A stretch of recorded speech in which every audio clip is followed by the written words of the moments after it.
A long time ago, in a galaxy far, far away. It is with this phrase that one of the most famous modern science fiction stories begins. Who, after reading these 10 words for the first time, did not look up at the night sky more intensely? After all, we live on one of the many little rocks that make up this infinite cosmos. There must be more than just what we see. For centuries, philosophers and scholars have looked at the stars in search of answers, of signals. Our species has performed endless research on space and the solar system, and yet all this has not been enough to resolve the Hamletic doubt. Are there other forms of intelligent life in the universe? Perhaps all these centuries of admiring and studying the stars have prevented us from noticing the Earth and questioning our origins. Perhaps the answer has always been in our own human history, even in our genetic code.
Throughout the course of history, there have been infinite civilizations that have followed each other, fought, destroyed, and created.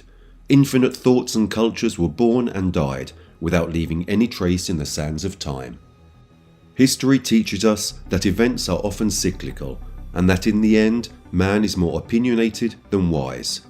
Even today, we believe we have all the answers we want, to the point of pushing us not to question the facts that are taught down and handed to us.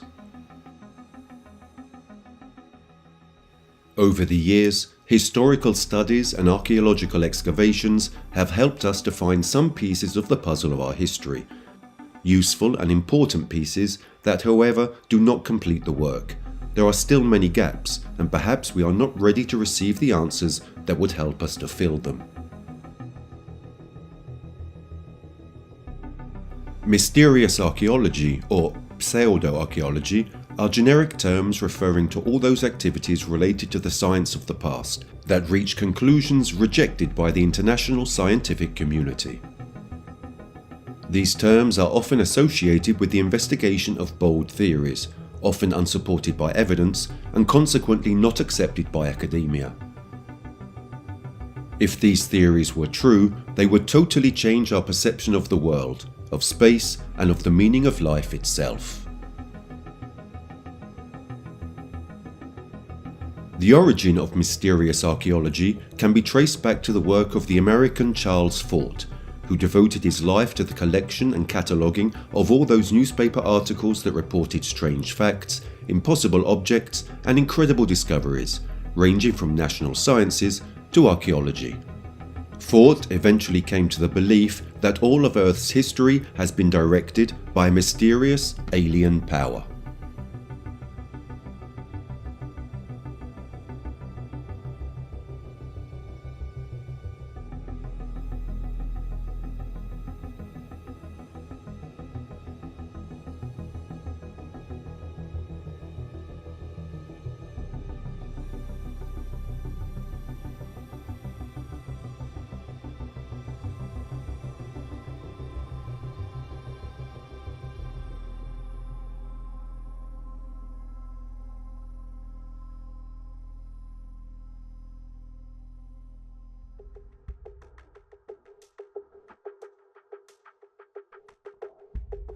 There has to be a key capable of providing an answer to the archaeological mysteries that prevent us from having a complete view, an unequivocal answer to the doubts that have arisen in front of creations such as the Nazca lines, Stonehenge, Yonaguni and the pyramids, mysterious and diametrically opposed places scattered all over the earth.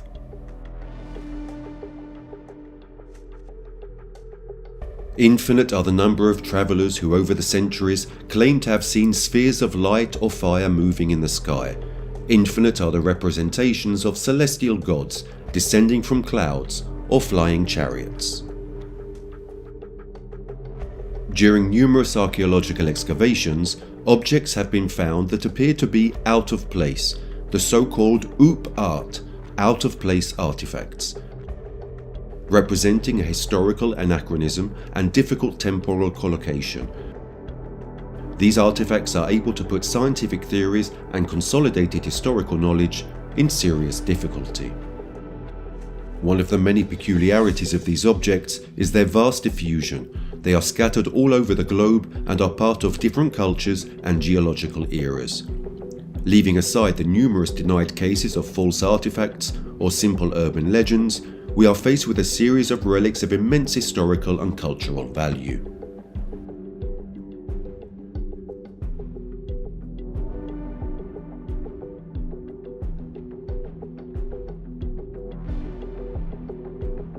The term artifact should not be misleading. It does not just refer to individual objects, but also to real historical monuments with mysterious construction, or even a particular composition of the materials they are made of.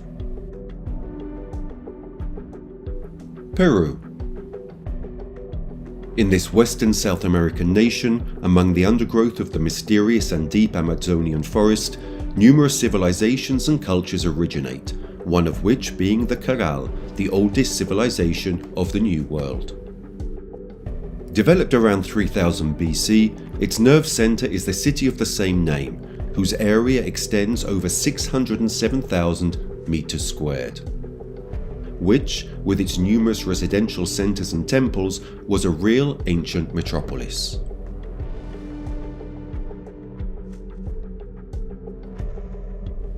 The distinctive trait of this ancient pearl of the Andes lies in its 20 pyramid complexes, dated as ancient as the Egyptian ones. The main pyramid, Pirámide Mayor, is the size of 4 football fields and 18 meters high.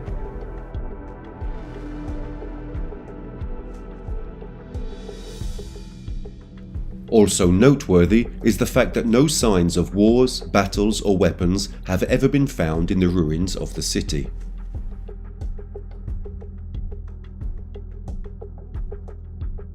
It is also important to underline that according to numerous studies, the ancient Caral pyramids were also maintained and preserved by later populations, including the Incas, as if to maintain a certain cultural continuity. It would therefore not be foolhardy to assume that the answers to the mysteries left behind by the Carals may be hidden within their descendants. In the Peruvian hinterland, we find the Nazca lines. Even before the glorious golden empire of the Incas, the Nazca civilization existed.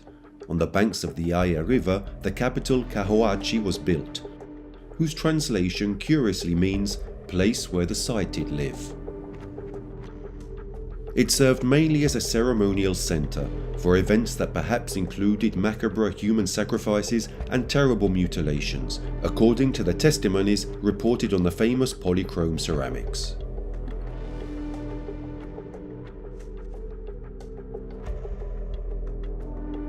A further aura of mystery about this civilization is cast by the famous Nazca lines, carved into the ground of the Nazca Desert, an arid plateau that extends for about 80 kilometers. The more than 13,000 lines form more than 800 drawings, created with maniacal precision. The grooves never exceed 60 centimeters and the proportions are well respected, as if the drawings were to be seen from the skies. These impressive geoglyphs include stylized outlines of animals commonly found in the area, and also of human and anthropomorphic creatures, among which stands out a mysterious astronaut.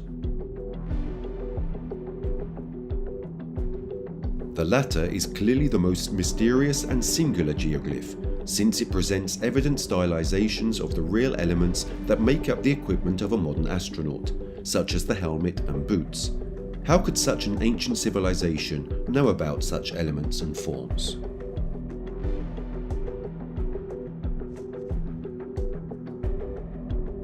The most rational and naive answers fall within a minimum of logical reasoning, since the Nazca, with these signs, were indicating the way back for the gods of the sky. Specifically, the one who is known as the legendary hero master Viracocha, also known as Quetzalcoatl.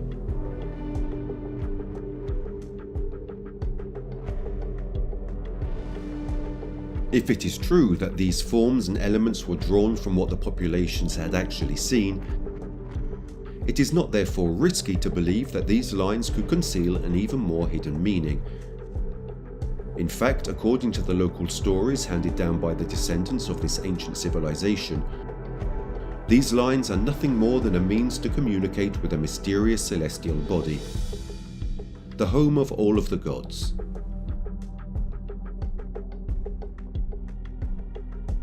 It is no coincidence that this desert population worshipped deities able to irrigate their crops, just as it is no coincidence that water was also perceived as a powerful destructive means. All ancient religions and cultures, in their respective mythologies, speak at some point of a great purifying flood induced by one or more celestial deities. The conservation of these lines is equally suspect, since they are almost unchanged from the time of their creation, as if it were necessary for them to remain this way to be understandable in the present day.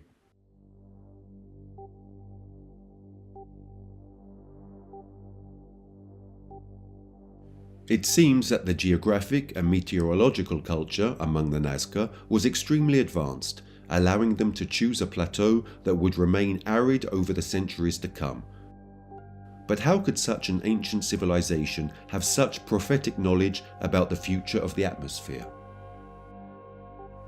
Could this be proof in favour of the extraterrestrial hypothesis, as if whoever had ordered the creation of these symbols needed to read them without modification or destruction? With a more curious eye, one could even venture an analogy between these geometrically perfect lines and the connectors of printed circuits. If so, then it would be appropriate to ask how or what feeds them and what their purpose is. What does the arid plain of Nazca hide from us? Perhaps when the answer is discovered, it will be too late.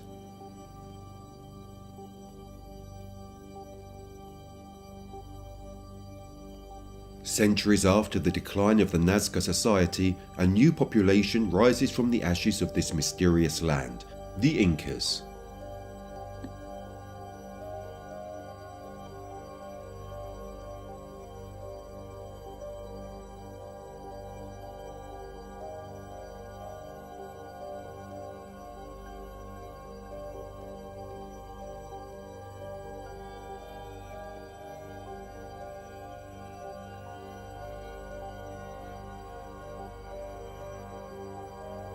An indecipherable civilization destined to reign over South American lands for several centuries.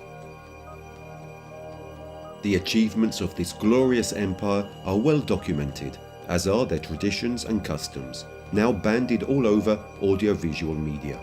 Needless to say that this ancient population attracts our most visceral curiosity from the first moment we stumble across the singular designs of its artifacts and picturesque architectures. Over the years, we have managed to discover some peculiarities of the complex system of social classes of this population. At the apex of the pyramidal construction resided the Intip Churin, translatable as Son of the Sun, who was the supreme Inca, guarantor of the link with the celestial forces who presided over the continuity of the empire. The priests were next in line, that is, the interpreters of the will of the deities. The other members of the ruling class, generically called Inca, the nobles or lords, were in charge of running the imperial structures.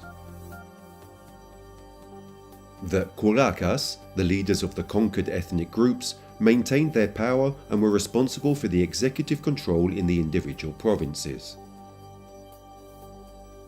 But the true strength of the empire were the peasants and Andean villagers gathered in family clans, called Ayllu. Each of these clans owned arable land and was protected by an ancestor, often identified with an animal, a rock, a river, or a lake. One of the most peculiar characteristics of this society is the fact that an ancient secret language was handed down to the members of the most elite social classes, attributable to the gods of creation. It was strictly forbidden to teach and divulge the secrets of this coded language to members of the lower social classes. Scholars find themselves in front of a mass of knots that are impossible to untie, including the mystery of the origin of this people.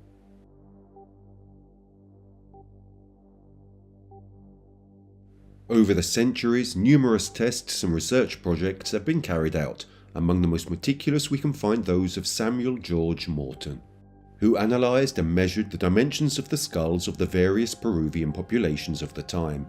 He immediately noticed that the skull of an Inca elitist appeared more developed. His research was aimed at affirming that human ethnic groups do not derive from the same stock. If these Inca sons of the sun were truly descendants or disciples of some entity, then we should ask ourselves what they did with these glorious and divine lineages. They might have kept the concept of a secret language and developed it in new territories such as genetics and technology. We could find ourselves in front of a host of elitists who have been chosen for generations, leading us to believe in the illusion of living in a democracy, when in reality everything had already been written, or that these semi-gods could be benevolent figures that have for eons been trying to save us or warn us about something greater than we are. The mystery deepens further if we consider Cusco, the famous capital city of the empire and the apex of the Up arts, since it is itself one. Here there are huge complexes built with blocks of diorite, many of which weigh several tons, modelled with such precision as to be incompatible with the technologies of the time.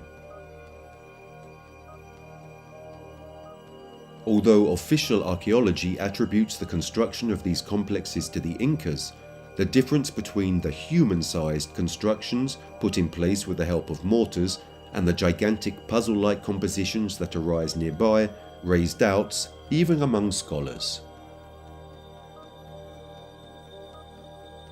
In the various sites, there are also some structures built with measurements different from usual construction standards. The doors are in fact trapezoidal in shape and with a height that is usually around 3 meters, and with steps up to 80 centimeters high. Legend has it that this city was built by the first Inca emperor, guided in those lands by the sun god, and that the diorite blocks were shaped using a powerful and mysterious acid, and then transported by creatures from the skies.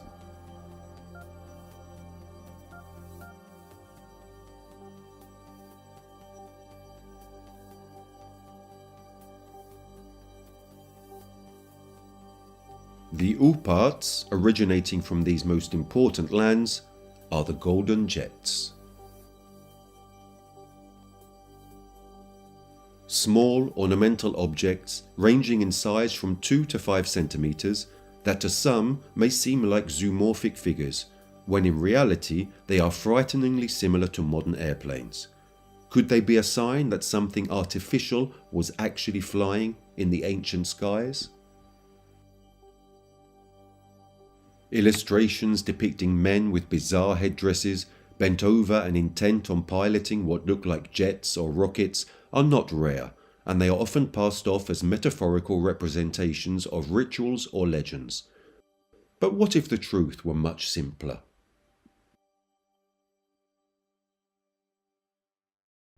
It's funny to think how such small objects could lead to the cultural collapse of the whole of humanity. If we could prove this thesis once and for all, we would find ourselves faced with an event that would lead us to a global and unanimous philosophical crisis.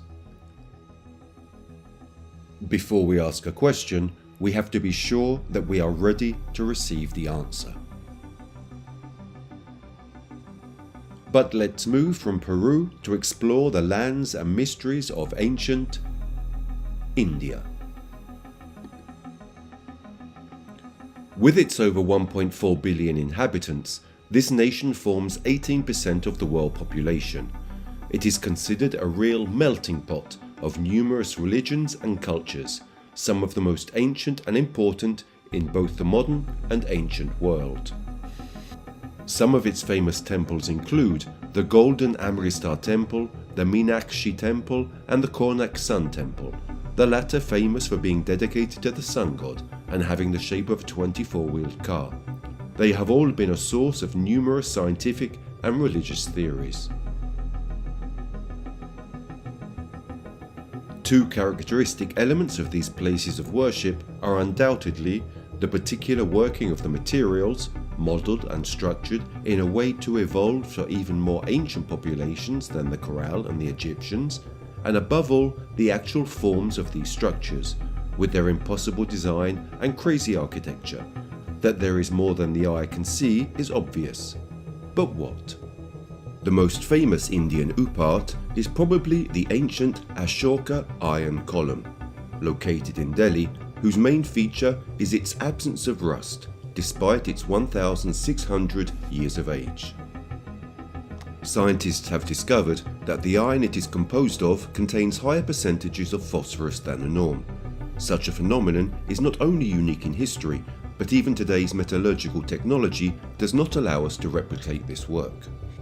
It should also be noted that the Vishnu Padagiri site is located on the Tropic of Cancer, and could therefore have been an astronomical observation centre in the Gupta era. The pillar's shadow fell in the direction of Anantasayan Vishu's feet once a year, early in the morning of the summer solstice, on June the 21st. The creation of this monument was therefore necessarily accompanied by highly developed astronomical knowledge. This is just the first of many mysteries surrounding this ancient world treasure. If the ancient pre-Columbian civilizations appear mysterious to you, then I suggest you fasten your seatbelts.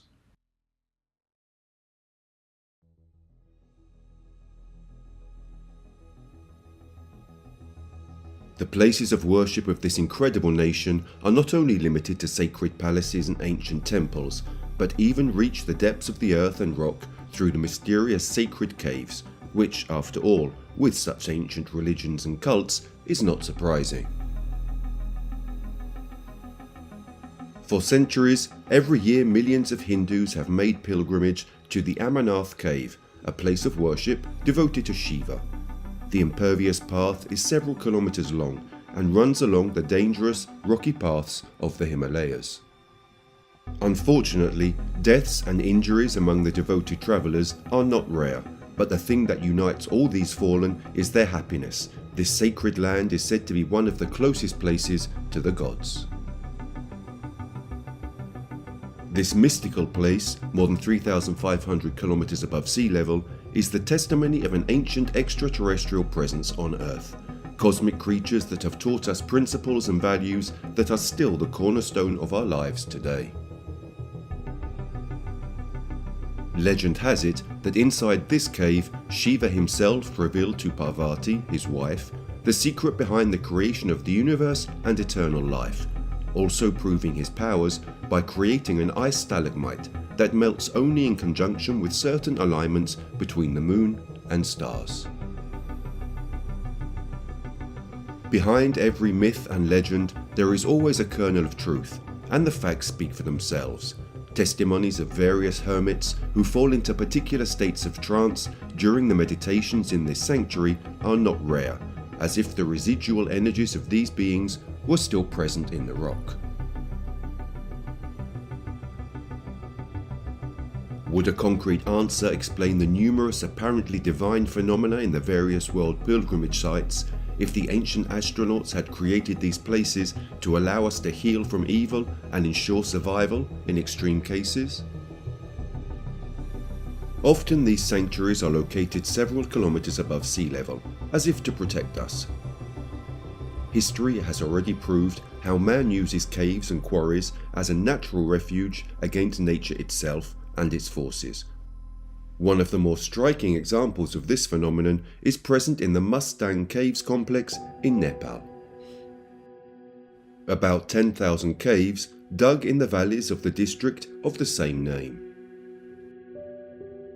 Several groups of archaeologists and researchers have explored these overlapping caves and found partially mummified human bodies and skeletons that are at least 3,000 years old. The explorations also led to the discovery of precious Buddhist paintings, sculptures and manuscripts, as well as numerous artifacts dating back to the 12th and 14th centuries. Some historians associate these caves with the celestial kingdom of Shambhala, a divine city with an unknown location whose task is to host the last incarnation of Vishnu, who, at the end of time, will restore order and justice.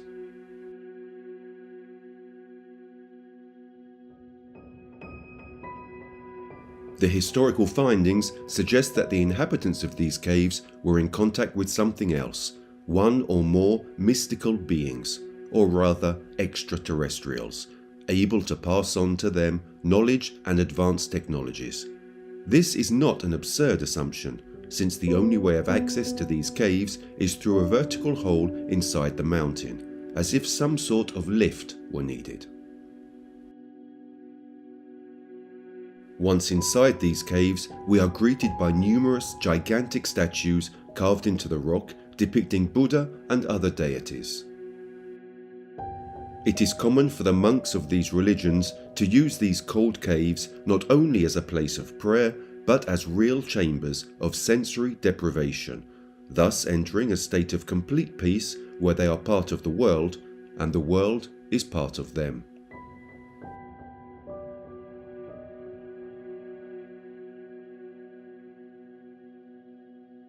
These prayer techniques allow the human body to abstract itself and split spirit and matter, thus allowing them to communicate with other entities. May this be the secret of true immortality? In the end, if the gods have given us this gift, it could be the way to communicate with the spirits of the astral plane of our ancestors, in such a way as to exploit the knowledge of past errors and help us improve the present. It is no coincidence that these places of worship and these extrasensory experiences are inside the earth. Under the earth's surface, far from sunlight, there could be a spiritual place where one can meet alien divinities. After all, the one thing in common between faith and the subsoil is that both are based on elements that are invisible to the human eye. Having a way to divide body and soul would bring perhaps too great a power to mankind. It is probably better that this form of meditation is not accessible to everybody. Perhaps it is the deities themselves who provide a predestination as to who can perform it and who cannot. On the other hand, if they are ancient astronauts, they have seen the future and know that our species would do it without their directives. The connection to the underground world is as strong in these caves as it is for the famous Nazca lines, placed on a mystical ground and above an underground system of aquifers and caves. How is it possible that peoples so different and distant in time and in space are so linked to the same underground element? Perhaps the answer to our questions is not in the most distant skies, but in the deepest caves.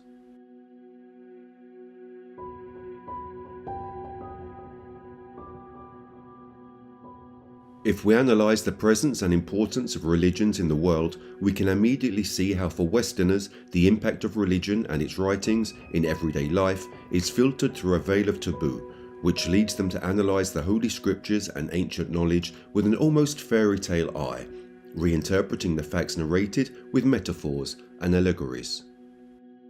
This has made it possible to completely distort the original realism of the works that try to convey concrete information and knowledge. Luckily, this sad fate has not touched the Oriental texts that are still read and analysed today for what they really are. In 2015, at the 102nd edition of the prestigious Indian Science Congress, where among the more than 30,000 present there were the Nobel laureates Paul Nurse and Kurt Wörthrich, the captain of the Indian Air Force, Anand J. Bodas, gave a lecture pointing out how in the ancient Indian texts, technologically advanced flying objects are transcribed in detail, thus proving the then considered theories concerning the ancient astronauts.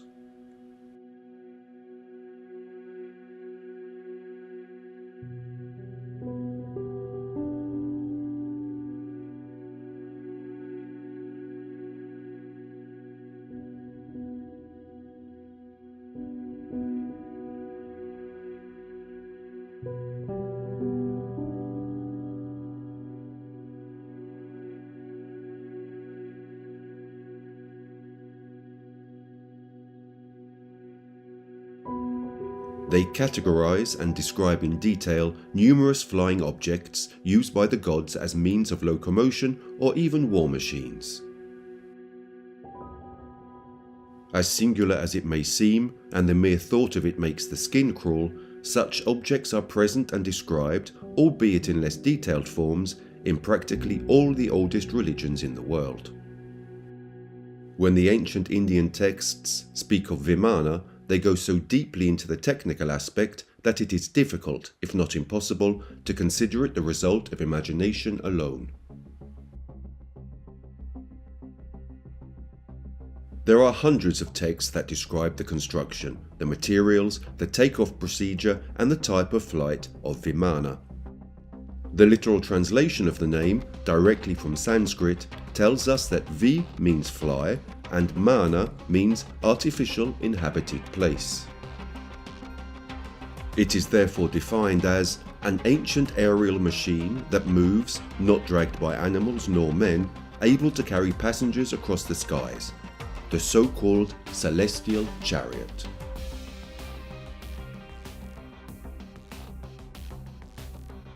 In the famous ancient text Vimanika Shastra, the vimana were described as objects commonly used by gods, semi-gods and kings, and was entirely dedicated to the description of the functioning of such machines.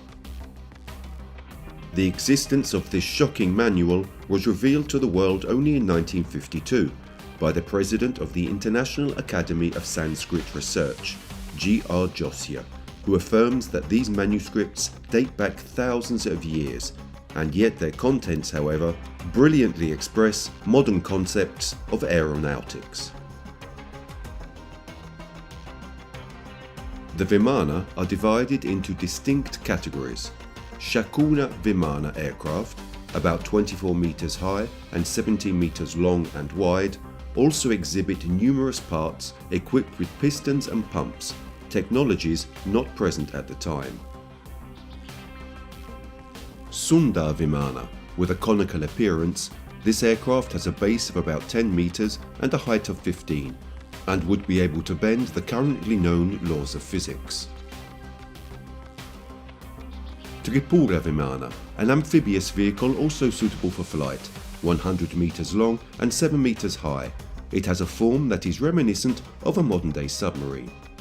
Finally, we find the Rukma Vimana, more than 30 meters high and with a base diameter of 300 meters.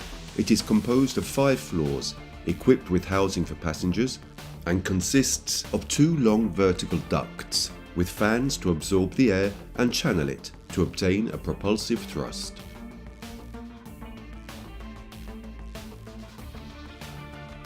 The manuscript describes in detail electrical components such as capacitors and circuits, as well as photovoltaic panels. In 2017, at the University of California, various aerospace engineers joined forces and created a model of this type of vimana, designed only using the knowledge written in this text, and they performed numerous calculations and tests to verify if indeed such an object was able to fly. These examinations were made by inserting the created model inside a sealed chamber with a continuous flow of air to simulate high altitude currents. The results of these incredible experiments are surprising.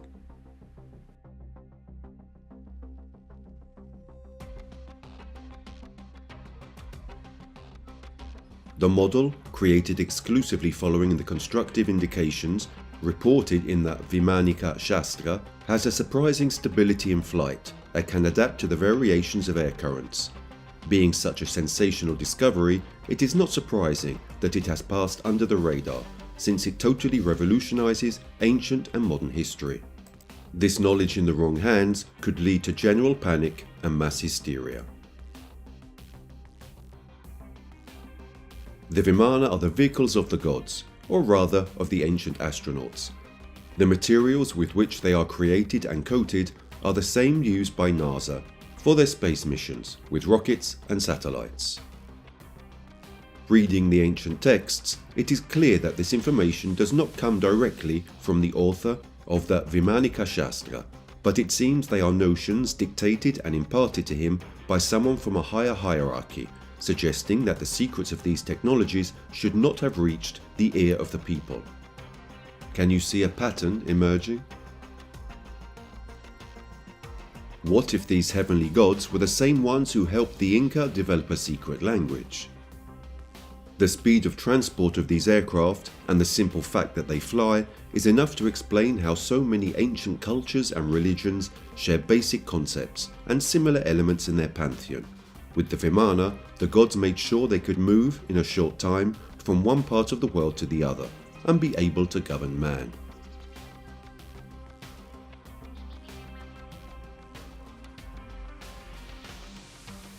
Throughout India we can find majestic temples, the famous stupas, which are often referred to and recognized with a second name, Vimana.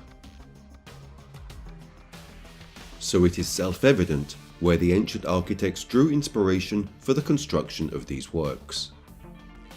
In the Indian Vedic writings, there are depictions and meticulous descriptions of battles in the skies between gods, demons, and the respective vimana. It is therefore logical that a doubt about our historical knowledge begins to form, especially since these battles are common in every mythology and in every religion. With an accurate and literal analysis of the sacred scriptures, we can also notice a macabre detail. The famous semi-gods are born from the will of these celestial beings, who, having descended from their vimana, decide to create a new progeny with humanity, whose children are none other but giants. It is therefore certain that not only the first contact between humans and extraterrestrials has already taken place, but that the gods have been a fundamental part in our evolution as a species. The biblical verse of Genesis, according to which man is made in the image and likeness of God, would therefore be truer than ever.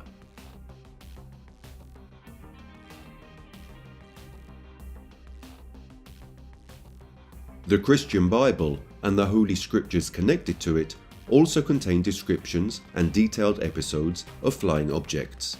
These passages have been brought to the attention of the Church and the Pope, who commented by affirming the obviousness of the encounter between man and celestial deities in the past. There are therefore analyses on the so-called ruach and the kavod, the biblical vimana. Their names can be adapted and translated as travelling from one place to another in a heavy carriage. Before the Bible, before Hinduism, and before the Incas, there was a civilization between the Tigris and Euphrates rivers. Our journey is about to end in Mesopotamia. What we consider to be the first urban civilization endowed with writing and laws was born in today's southeastern Iraq, more than 4,000 years before the birth of Christ, and in the land between the two rivers, the Sumerians settled. This pioneering civilization may seem like an open book to us, as it is one of the first historical topics that are faced by children at school. But it isn't so easy to summarize the historical events that characterize the Sumerian civilization, especially their most ancient phases. Sumerian is an isolated language, that is, it is not related to any other known language. It is also known for being the first language to use the subject-object-verb order. The first inscriptions are in pictographic form, only over time will cuneiform writing be formed. Many Sumerian texts that have been found refer to scientific laws and essays that include advanced concepts of subjects such as mathematics, astronomy, and medicine.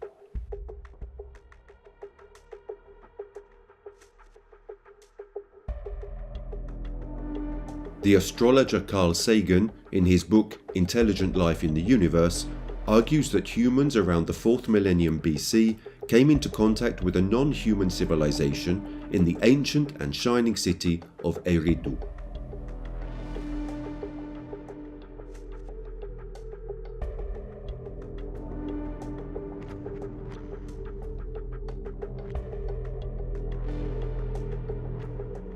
It is therefore likely that the merits for the first literary work in human history, the ancient epic poem, the Epic of Gilgamesh, can be attributed to this Mysterian alien civilization, which thus inspired the facts transcribed by the Sumerians.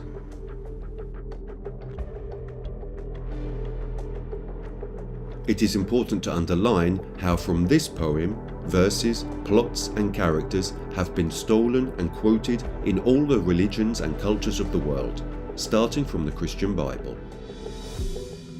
The epic is a story about the human condition and its limitations, life, death, friendship, and more generally, a coming-of-age story about the hero's awakening to wisdom.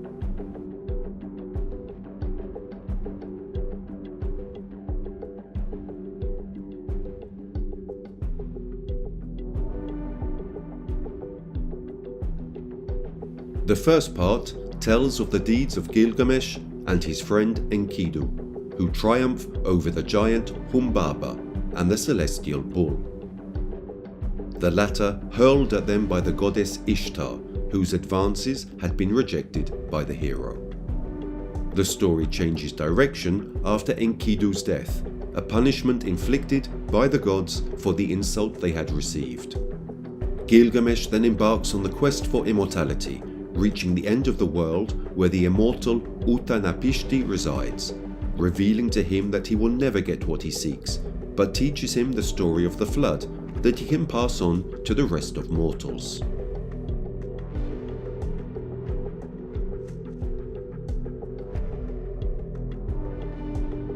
As the Assyriologist George Smith pointed out in 1872, the epic poem mentions a catastrophic flood, as does the Bible and many other religions in the world. It is therefore assumed that all similar events narrated after the epic are copied from it. There are those who argue that the sources of the epic story of Gilgamesh are not to be found on Earth but in the sky, through the constellations and stars. Probably the mythical hero was not only an idol for the Sumerian people, but also for someone else.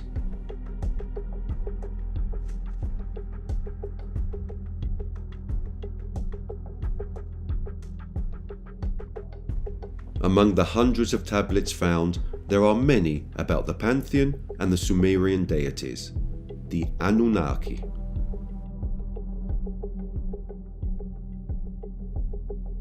The name Anunaki can be translated as the sons of heaven and earth, and refers to all divine beings worshipped by the Sumerians, that is, those who endowed the human species with the intellect and knowledge of the heavenly gods, who descended from heaven.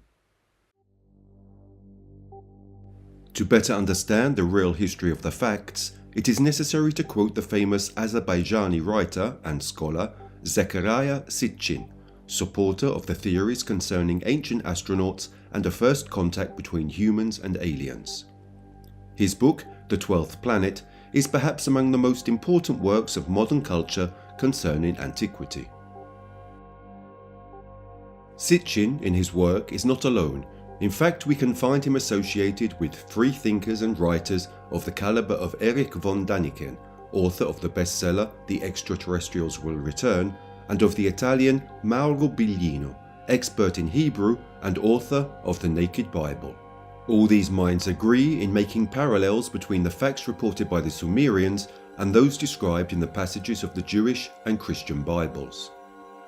Sitchin states that from Sumerian cosmology it can be deduced that the solar system would have a 10th planet. This planet, following an elliptical orbit, would re-enter the solar system once every 3,600 years. Also, at the time he wrote the book, Pluto was considered the 9th planet, so adding the additional celestial body, we reach 12. This planet is called Nibiru by the Sumerian people, while, in Babylonian mythology, it is associated with the god Marduk from the 18th century BC, principal deity of the land of Babylon. Nibiru had a catastrophic impact with another planet that no longer exists, called Tiamat, located between Mars and Jupiter. The impact of the two bodies therefore created both the planet Earth and the asteroid belt. Tiamat would be hit first by one of Nibiru's 7 moons, breaking in two. One of these two portions would later become the Earth with its moon, and would be pushed into its current position by another impact with a Nibiru moon. Later, the other half, hit by Nibiru itself, would have given life to the asteroid belt. The remaining debris from the impact would have given rise to the comets. Nibiru survived, but damaged by the last collision, remained with only 5 moons. The technologically advanced race of humanoid extraterrestrials that inhabited Nibiru, called Anunaki in Sumerian mythology, also appear in other mythologies and in the Bible with the name of Elohim. They arrived on the earth 450,000 years ago in search of minerals and in particular gold that, according to historical evidence and data, they found in Africa. For the Anunnaki, this gold was essential for life and for the repair of the now rarefied and damaged atmosphere of their home planet. With these powers at stake, everything slowly comes to a head, and the answers to the doubts previously posed about out-of-time objects and ancient civilizations slowly begin to clear up. The Anunnaki would then have settled in Mesopotamia and founded the splendid city called Eridu, a city that is often associated with the biblical concept of the Garden of Eden. The first astronauts did not come alone, but rather were accompanied by a host of servants to extract gold from the mines, the so-called Ijiji, who, however, after centuries of humiliation and merciless slavery, instigated a bloody insurrection against their despotic sovereigns. This clash unfortunately led to the almost complete extinction of the Ijiji race, thus leaving the gods without manpower. At this point, the Anunnaki found themselves forced to create a new species of life, intelligent enough to know how to support them and work, but harmless enough to avoid a new rebellion.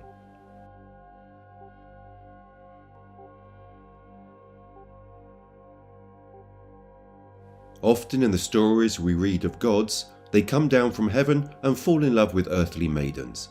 This is nothing more than a fictionalized metaphor to sweeten the pill on the truth of the facts. The human race was artificially created, and with it, the vegetative ecosystem capable of sustaining us.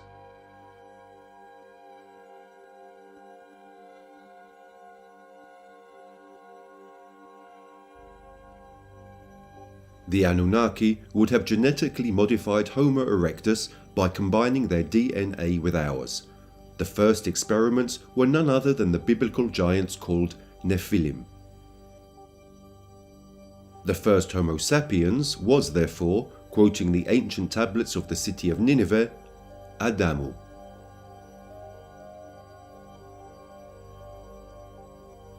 The Anunnaki may therefore not be benevolent entities, but manipulative creatures disguised as divinities, who would thus have seized our trust and would have provided us with iron-bound behavioral and moral laws to follow.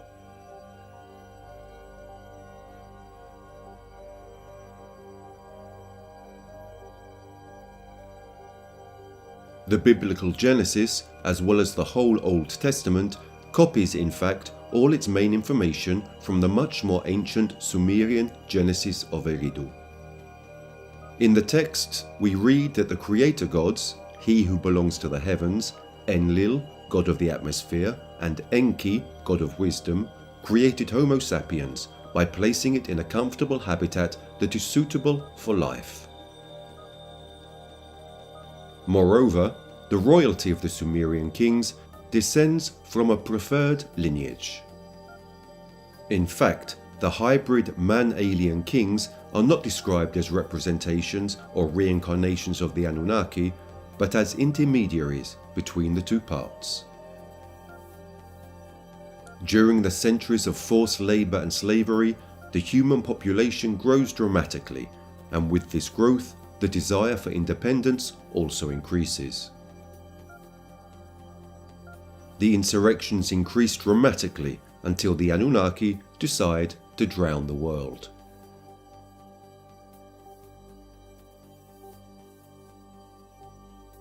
In fact, the Great Universal Flood happened precisely in concomitance with the approach of Nibiru's orbit to Earth's. The only divinity opposed to this massacre was Enki, who provided men with an advanced vimana capable of providing them with refuge for the duration of the cataclysm.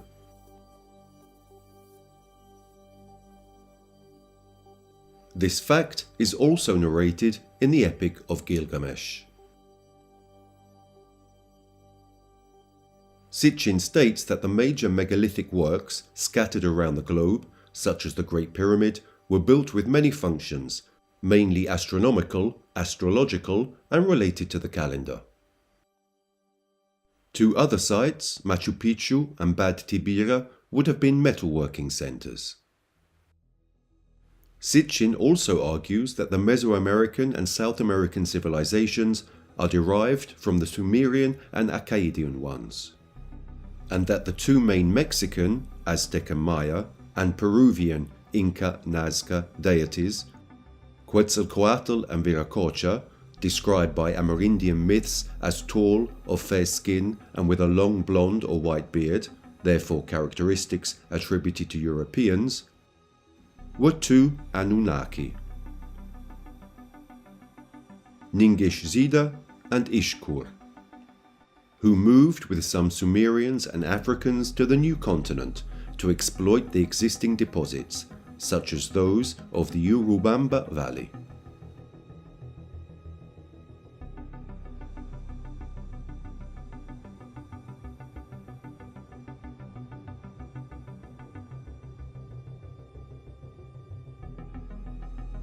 In the engravings depicting the gods, we often see objects that recall the forms of the solar system, such as the Sun and the other planets, with the addition of Nibiru.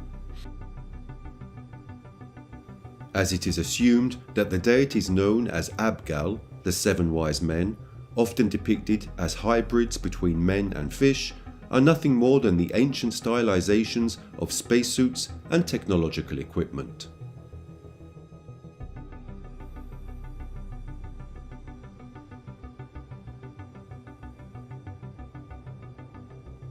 It would be these wise men who chose the dynasties that were to govern humans by generating human-alien hybrids.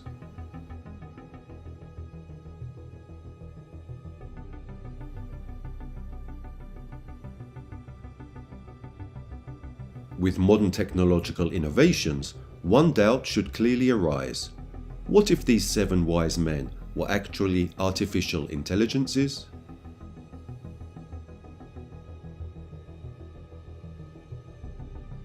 It is enough to reflect for just a moment to understand how much this question is not so far-fetched. Species infinitely less technological than the Elohim or Anunnaki use algorithms and AI to help us simplify everyday life, to recommend products that are useful for us. Today's AI creates works of art, generates encrypted coding, can destroy computer systems, and can even help us in space missions.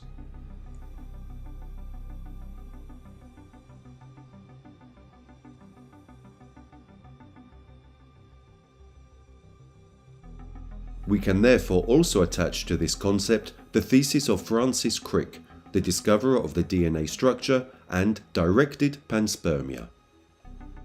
The concept behind the word panspermia predicts that the fundamental ingredients of life have spread throughout the universe using comets or fragments of inorganic matter ejected from rocky bodies as a means of locomotion, and which have functioned as a vector to transport life onto other worlds.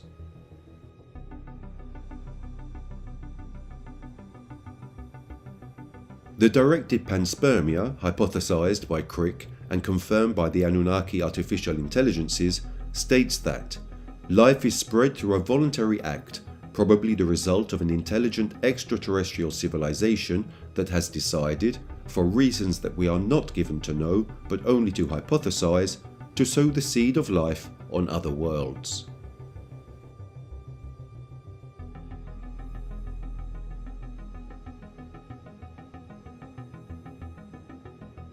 But what did the Anunnaki do with it?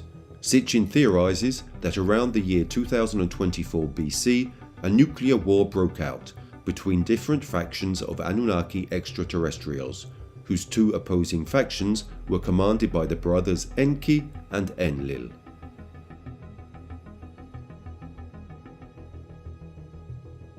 And that the radioactive fallout of the bombs exploded in the Sinai Peninsula, the evil wind that would destroy not only the city of Ur, according to what he would have recounted in The Lament of Ur, but would have repercussions on almost all of Mesopotamia, causing many victims of radiation poisoning and the exodus of many Anunnaki.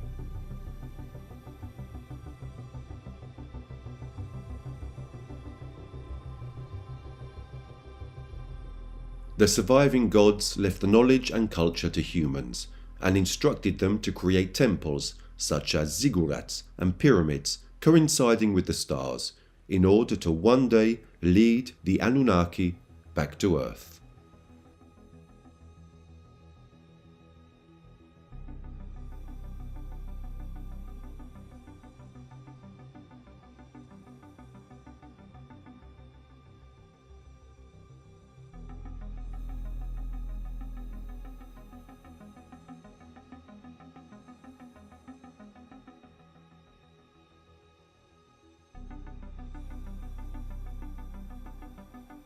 The next time you look at the night sky or enter a museum of ancient history, remember, in our galaxy alone, there are about 300 billion stars, among which at least 5 billion solar systems similar to ours.